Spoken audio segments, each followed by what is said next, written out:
आज हम करने वाले हैं एक्सरसाइज 1.1 रैशनल नंबर्स की। ठीक है, तो क्वेश्चन ले लेते हैं हम। सारे क्वेश्चंस नहीं करवाऊंगी मैं, कुछ क्वेश्चंस आप लोगों को भी करने हैं, लेकिन मैं थोड़े क्वेश्चंस आप लोगों को करके बताऊंगी, बाकी आप लोगों का होमवर्क है। ठीक है, जो मुझे लगता है कि थोड़े से कहीं पे आप लोगों को प्रॉब्लम आ सकती है वो क्वेश्चन मैं आप लोगों को करवा देती हूँ। ठीक है, तो पहला क्वेश्चन हम ले लेते हैं। इसमें है कि यूजिंग एप्रोप्रिएट प्रॉपर्टीज फाइंड, लिख लेती हूँ मैं यहाँ पर।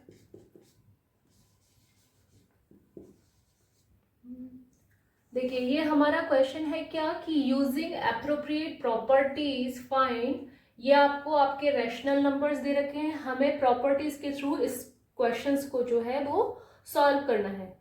अब देखिए, एक तो ये होता है कि हम लोग इसे सॉल्व कर दें, दूसरी बात कई बार ये होता है कि बच्चे बोलते हैं कि मार्क्स सही से नहीं आ रहे। क्यों नहीं आ रहे सॉल्व करने के बाद भी? क्योंकि हम उसे स्टेप्स में नहीं लिखते हैं। तो हम इसे प्रॉपर तरीके से प्रॉपर स्टेप्स में लिखेंगे और सही तरीके से करेंगे ताकि मार्क्स भी सही आए और हमारा आंसर भी सही आए। ठीक है, तो अभी तक हम लोग कई प्रॉपर्टीज पढ़ चुके हैं, कम्यूटेटिव प्रॉपर्टी, एसोसिएटिविटी, डिस्ट्रीब्यूटिविटी। तो जब आप यहाँ पर जब ध्यान से देखेंगे, ठीक है, तो आप क्या देखेंगे कि ये, अब देखिए, एक तो इसमें इस बात का ध्यान रखना कि ये जो साइन है ये कहाँ पर है, एक यहाँ पे है, एक यहाँ पर है ना। तो इसका मतलब ये है कि आप, हम लोग दिख रहा है यहाँ पर ये 3/5 है, ये 3/5 है, तो हम 3/5 को इधर ले आएंगे, यानी कि हम कम्यूट करेंगे, कम्यूटेटिव प्रॉपर्टीज में यूज होगी। लेकिन इस बात का ख्याल रखना है कि जब 3/5 यहाँ आएगा ना, यानी कि -3/5 जब यहाँ आएगा तो इसके साथ में 1/6 भी साथ में आएगा। ऐसा नहीं हो सकता कि सिर्फ ये इसके पास में आ जाए और 1/6 वहां रह जाए। ठीक है, तो हम लोग इसे सॉल्व करना शुरू करते हैं। देखिए, -2/3 इंटू 3/5। ठीक है, अब हमें क्या लेके आना है, इस पूरे को सबको यहाँ पे लेके आना है। तो मैं यहाँ पर लिख देती हूँ -3/5 इंटू 1/6। अब मेरा क्या बचा, +5/2। ये मेरा सबसे लास्ट में आ गया। आई बात समझ में यहाँ तक? अब हमें क्या करना है, आगे बढ़ने से पहले हम यहाँ पर बनाएंगे एक ब्रैकेट, और ब्रैकेट में हम क्या लिखेंगे, हमने कौन सी प्रॉपर्टी यहां पर यूज की है, कौन सी प्रॉपर्टी यूज की है, कम्यूटेटिव प्रॉपर्टी। तो हम यहां पर लिखेंगे बाय कम्यूटेटिविटी। ठीक है, ये हम यहां पर लिखना जरूरी है। टीचर को पता होना चाहिए कि आपने ये जो क्वेश्चन सॉल्व किया है, आपने कौन सी प्रॉपर्टी, क्योंकि इसने पूछा है हमसे यूजिंग एप्रोप्रिएट प्रॉपर्टीज। ठीक है, तो हमने यहाँ पर कौन सी प्रॉपर्टी यूज की है वो हम यहाँ पर बताएंगे, उसके बाद ही हम आगे बढ़ेंगे। अब आपको पता ही है कि यहाँ पर इस वाले सेक्शन में और इस वाले सेक्शन में 3/5 आपका क्या है, कॉमन है। तो हम 3/5 को बाहर रख लेते हैं। बाहर रख लिया हमने 3/5 को। अच्छा, अब हमारा ब्रैकेट में क्या बचा, 3/5 तो हमारा कॉमन आ गया। ठीक है, तो अंदर हमारा ब्रैकेट में क्या बचा, हमारा बचा -2/3, और यहां पर हमारा क्या बचा था, ये बीच में माइनस का मार्क है तो ये माइनस का मार्क आ जाएगा, और ये बचा हमारा 1/6। ठीक है, और हमारा साइड में क्या था, +5/2। यही सब कुछ चल रहा था हमारा। ठीक है, अब हम क्या करेंगे, हम ब्रैकेट को सॉल्व कर लेंगे। ठीक है, तो सॉल्व करना शुरू करते हैं हम ब्रैकेट को। आप ये कर लीजिए, 3 और 6 है, तो आपका एलसीएम कितना आ गया, 6 आ गया। 6 आ गया, तो इसको 6 बनाने के लिए हमने किससे मल्टीप्लाई किया होगा, 2 से मल्टीप्लाई किया होगा। तो मेरा ऊपर तो आ रहा है -4, और ये मेरा -1 ही था, साथ में मेरा +5/2। ठीक है, हाँ, तो अब दिख रहा है, ये उस वक्त नीचे का नहीं दिखाई दे रहा था ना, तो अब ये दिखाई दे रहा है हमारा, यहाँ पर आ गया ब्रैकेट में। इसको सॉल्व करने के बाद में -4 -1/6, बाहर हमारा ऑलरेडी 5/2 है ही सही। ठीक है, इसके बाद में मैं ऐसे थोड़ा सा यहाँ से इरेज कर रही हूँ ताकि आपको आगे का बता सकूं, या फिर यहाँ करवा देती हूँ। ठीक है, ये हुआ मेरा 3/5, ब्रैकेट में था मेरा क्या हो गया, -5/6 +5/2। ठीक है, तो अब मैं जब इसे, ये दोनों आपस में मल्टीप्लाई हो रहे हैं, ये आपको पता ही होगा। अच्छा, 5 और 5 गया तो कितना बचा मेरा, यहाँ पर -1 है, ये मेरा 3 2 6, यानी कि -1/2 यहाँ पर है, और +5 5/2 मेरा यहाँ पर है, ठीक है। तो इज इक्वल टू 5 एंड -1, दो, क्योंकि एलसीएम लेने की जरूरत ही नहीं है, दोनों का सेम है, तो 5 - 1 कितना हो गया आपका 4, plus 4/2 is equal to 2 is the answer, ठीक है। अच्छा, यहाँ पे एक चीज है कि आपने यहाँ पर बाय कम्यूटेटिविटी की है, ठीक है। और जब आप किसी को बाहर निकाला है, आपने कॉमन बाहर निकाला है, तो हम यहाँ पर एक चीज लिखना भूल गए जो कि हमें ब्रैकेट में इसके सामने लिखनी थी, वो था बाय डिस्ट्रीब्यूट, क्योंकि हमने डिस्ट्रीब्यूटिव प्रॉपर्टी पढ़ी है ना कि जो कॉमन होता है उसे हम बाहर निकाल लेते हैं, या फिर उसका उल्टा करें कि कॉमन जो है वो अंदर वाले ब्रैकेट में जब होता है तो इससे भी मल्टीप्लाई होता है और इससे भी मल्टीप्लाई होता है, जो कि यहाँ पर हो रहा था, यहाँ पर हो रहा था, देखा था हमने। तो वो हमारी डिस्ट्रीब्यूटिव प्रॉपर्टी होती, तो मेरे बोर्ड पे इतनी ज्यादा जगह नहीं थी तो मैं यहाँ पर लिखना भी भूल गई हूँ। तो ये यहाँ पर क्या आएगा कि यहाँ पर हम लिखेंगे इसके साइड में, जब हम ये वाला जब पोर्शन कर रहे होंगे तो हम लिखेंगे बाय डिस्ट्रीब्यूट प्रॉपर्टी, ठीक है। आपको ये लिखना जरूरी है, ठीक है, ये लिखना आपको बाय डिस्ट्रीब्यूटिव प्रॉपर्टी, ये लिखना जरूरी है। ये आपका सॉल्व हो गया। अच्छा, अब हम एक क्वेश्चन और ले लेते हैं ताकि आप लोगों को और क्लियर हो जाएगा, ठीक है। तो मैं ले लेती हूँ 6 इंटू 3/2 प्लस 1/14 इंटू 2/5। तो अब सेम चीज है, अब हम इसमें देखेंगे तो हमें साफ पता चल रहा है। देखिए 3 पेयर बन रहे हैं, एक ये और एक ये, बीच में प्लस और माइनस का मार्क जब है तो एक इंटू में ये बन रहा है, एक ये बन रहा है और एक ये बन रहा है, ठीक है।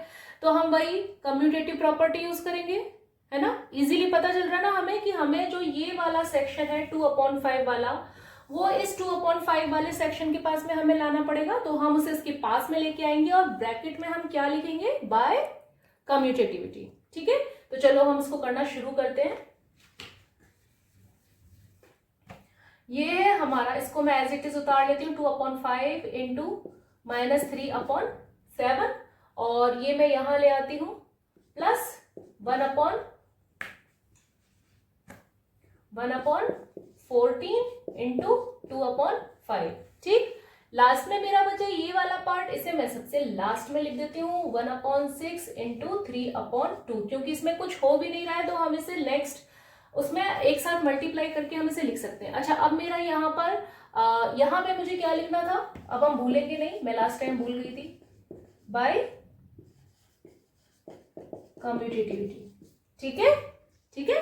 अच्छा, नेक्स्ट स्टेप हमारा क्या होगा कि हमें इन दोनों में से जो कॉमन दिखाई दे रहा है उस कॉमन को तो हम रख देंगे बाहर, और ब्रैकेट में हमारा क्या है -3/7 प्लस 1/14, यही था हमारा। और ये जो हमारा है इसको हम मल्टीप्लाई करके लिख देंगे, 3 1 3 एंड 6 2 12, करेक्ट। अच्छा, अब यहां पर जब हमने इसे कॉमन निकाला है तो हमारी कौन सी प्रॉपर्टी यूज हुई है, बता सकते हैं आप, डिस्ट्रीब्यूटिविटी। यहां पे हम लिख देंगे बाय देखिए ये प्रॉपर्टी बताना जरूरी है, तभी आपको फुल मार्क्स आएंगे। मैथ्स में जब भी हम क्वेश्चन करते हैं, सॉल्व करते हैं, तो स्टेप बाय स्टेप करते हैं और स्टेप्स में हर चीज का ध्यान रखते हैं, ठीक है। जैसे जैसे आप प्रैक्टिस करेंगे आप लोगों को सब पता चलता चला जाएगा, लेकिन आपको प्रैक्टिस इसी तरीके से करनी है और एग्जाम में भी इसी तरीके से लिखना है, वरना अगर आप आधा काम करेंगे आधा नहीं करेंगे तो फिर मार्क्स टीचर काट लेंगे, क्योंकि उसने हमसे प्रॉपर्टीज पूछी है, ठीक है। तो अब हमें पता ही है इसके बाद में क्या करना है, हमारे पास में ये ब्रैकेट है, इस ब्रैकेट को हम सॉल्व कर लेते हैं। ये 2/5 मेरा बाहर ही था, ब्रैकेट में क्या हो जाएगा, 7 और 14 का एलसीएम क्या आएगा, 14 आएगा। यानी कि मुझे इसे 14 बनाना है, तो जब मैं इसे 2 से मल्टीप्लाई करूंगी 14 बनाने के लिए, तो मैं ऊपर वाले को भी 2 से मल्टीप्लाई करूंगी, जो कि मेरा हो जाएगा -6, और यहाँ पर मेरा +1 है ही सही, ये मेरा -3/12 साथ में चल रहा है, ठीक है। अच्छा, नेक्स्ट 2/5 इंटू क्या हो जाएगा, ये आपका -6 और आपका क्या था +1 था, तो ये कितना हो जाएगा आपका -5/14, यही हो जाएगा, यही हो जाएगा। और ये आपका ब्रैकेट में है एक्चुअली, और ये आपका -3/12, ये सब आपका साथ में चल रहा है। अब आपका ये क्या हो गया, 2 5 10 हो गया, इसको सॉल्व कर लीजिए क्योंकि ये आपस में मल्टीप्लाई हो रहे थे, ठीक है। तो 2 5 10 यानी कि -10/14 5 से कितना होता है, 70 होता है, 70 होता है ना, ठीक है, -3/12, ये आपका साथ में चल रहा है, ठीक है। 3/12 को उसी वक्त हमें कर लेना चाहिए था, 3 1 3, 3 4 12, 1/4 हो गया, और ये आपका हो गया 1/7, करेक्ट, सही चल रहा है। यानी कि ये तो है मेरा कितना, -1/7, और ये है मेरा -1/4, यानी कि जब आप इसका एलसीएम लेंगे आप इसे करेंगे 28, और यहां पर आपका जो भी होगा उसके बाद में आपका आंसर क्या आएगा, 28 किया आपने, 7 से मल्टीप्लाई किया, सॉरी 4 से मल्टीप्लाई किया, इसको भी 4 से किया तो आपका हुआ -4, और इसे 7 से मल्टीप्लाई किया तो आपका हो गया -7, यानी कि ऊपर तो है आपका -11 और नीचे है आपका 28, आपका आंसर आ गया, ठीक है। तो इस तरीके से हमें करना है, स्टेप बाय स्टेप करना है, ठीक है। आपको अगर समझ में नहीं आता है मैंने क्या किया है, थोड़ी बहुत कहीं कुछ झिझक है या प्रॉब्लम हो रहा है थोड़ा समझने में, तो आप वीडियो को वापस से रिवाइज करके देखेंगे तो आपको सब कुछ क्लियरली समझ में आ जाएगा। कई बार चीजों को 1 से 2 बार देखना पड़ता है तो उससे इजीली समझ में आ जाती हैं, ठीक है। तो अब हम नेक्स्ट क्वेश्चन की तरफ बढ़ते हैं, इसको मैं इरेज कर देती हूँ।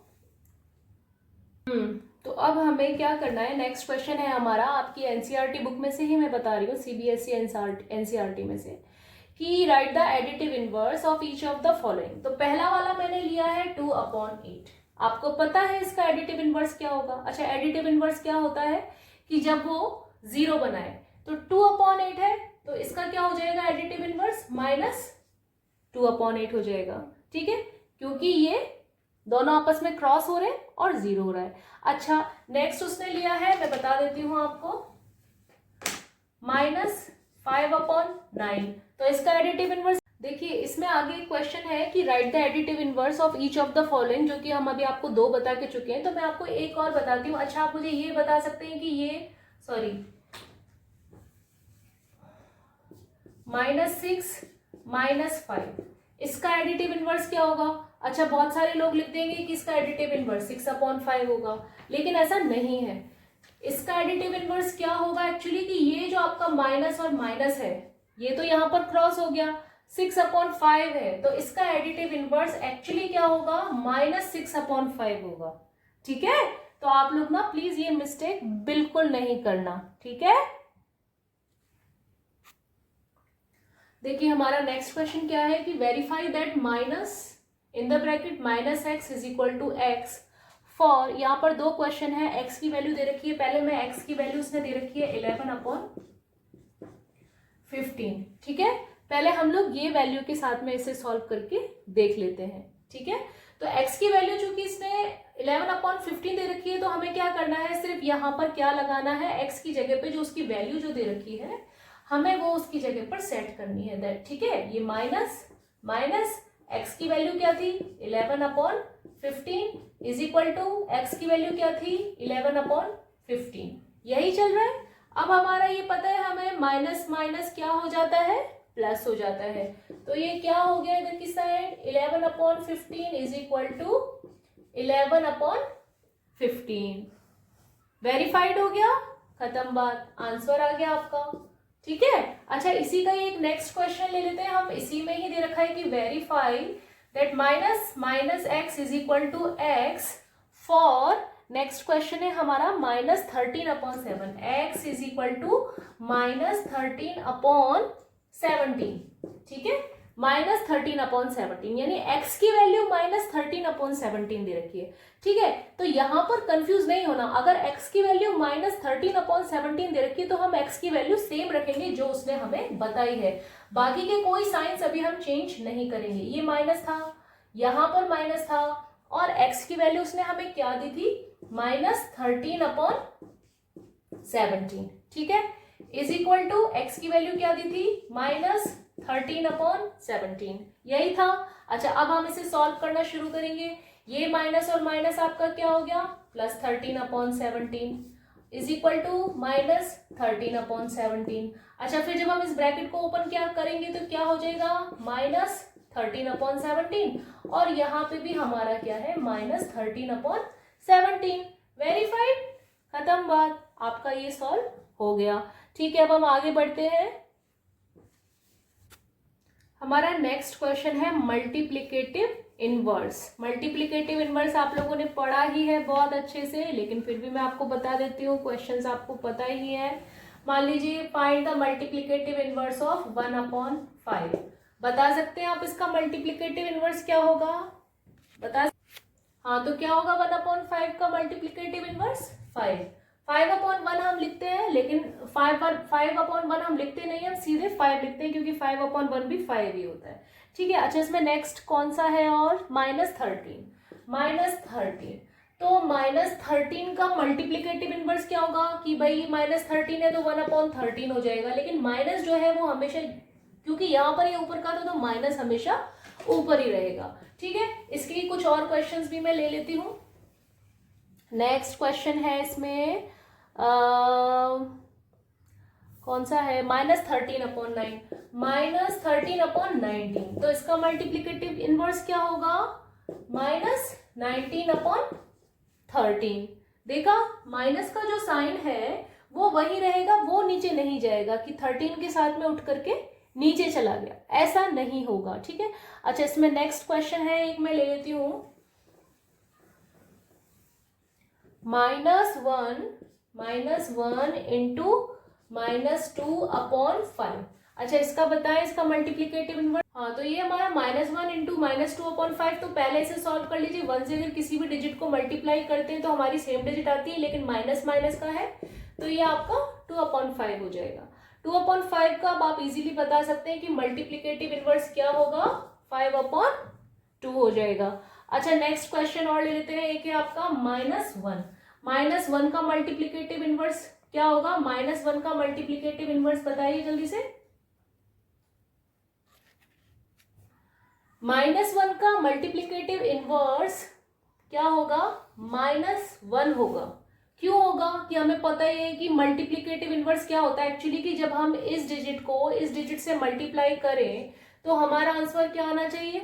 1 आना चाहिए, पॉजिटिव 1 आना चाहिए। तो जब मैं -1 को -1 से मल्टीप्लाई करूंगी तभी तो मेरा आंसर 1 आएगा। तो एक्चुअली -1 का मल्टीप्लिकेटिव इनवर्स आप लोग 1 लिख करके नहीं आएंगे, आप लोग क्या लिख करके आएंगे? -1 ही लिख करके आएंगे, तभी हमारे पास एक पॉजिटिव 1 जो है वो मिलेगा। ठीक है।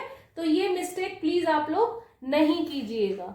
ठीक है। अच्छा, नेक्स्ट क्वेश्चन है हमारा।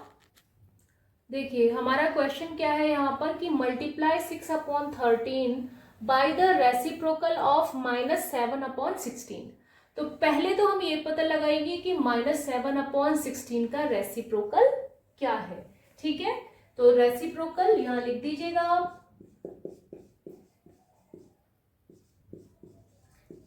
रेसिप्रोकल ऑफ -7/16 क्या होगा? बताओ बताओ। 16/-7 -16/7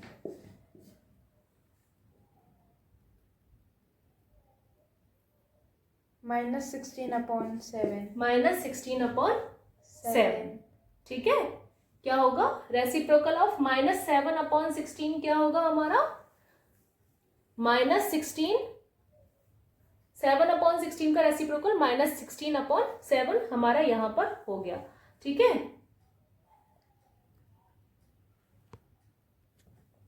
ठीक है, हमारा आ गया रेसिप्रोकल -16/7। ठीक है। अब हमें क्या बोला था? मल्टीप्लाई 6/13। तो 6/13 को आप -16/7 से मल्टीप्लाई कर दीजिए। आपका 16 6 कितना होता है बताइए? 16 6 कितना होता है? 96। 13 7 आपका कितना होता है? 91। आ गया आपका आंसर, खत्म बात। हमने उसका पहले रेसिप्रोकल किया। अच्छा, रेसिप्रोकल करते टाइम ये ध्यान रखते हैं कि जो साइन ऊपर था वो ऊपर ही रहेगा, वो नीचे नहीं आएगा। ठीक है।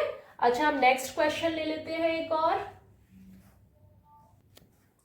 देखिए, नेक्स्ट क्वेश्चन हमारा क्या है कि is 8/9 the multiplicative inverse of -1/1/8 why और वाई नॉट। ये हमें बताना है कि ये -1/1/8 जो है वो 8/9 का मल्टीप्लिकेटिव इनवर्स है या नहीं। चलो हम लोग पता लगा लेते हैं। मैं थोड़ा सा यहां से इरेज कर देती हूँ, या नहीं भी करूंगी तो भी चलेगा, कोई दिक्कत नहीं है। पहले तो हम लोग ये जो आपका मिक्स फ्रैक्शन में दे रखा है इसे पहले हमें इम्प्रॉपर फ्रैक्शन में कन्वर्ट कर लेते हैं। ठीक है, तो आपका ये क्या हो गया, 8 वन ज़ा 8। ठीक है, मैं एक बार यहाँ लिख लेती हूँ। ठीक है, ये क्या हो जाएगा, 8 वन ज़ा 8, बट ये माइनस का है तो ये हो जाएगा मेरा -8। उसके बाद में हम क्या करते हैं, ऊपर वाले में उसे ऐड करते हैं, तो -8 को और 1 को जब मैं ऐड करूंगी तो मेरा क्या आंसर आएगा, -7/8। क्योंकि 8 मेरा माइनस का था और 1 मेरा पॉजिटिव था, तो ये हुआ मेरा -7/8।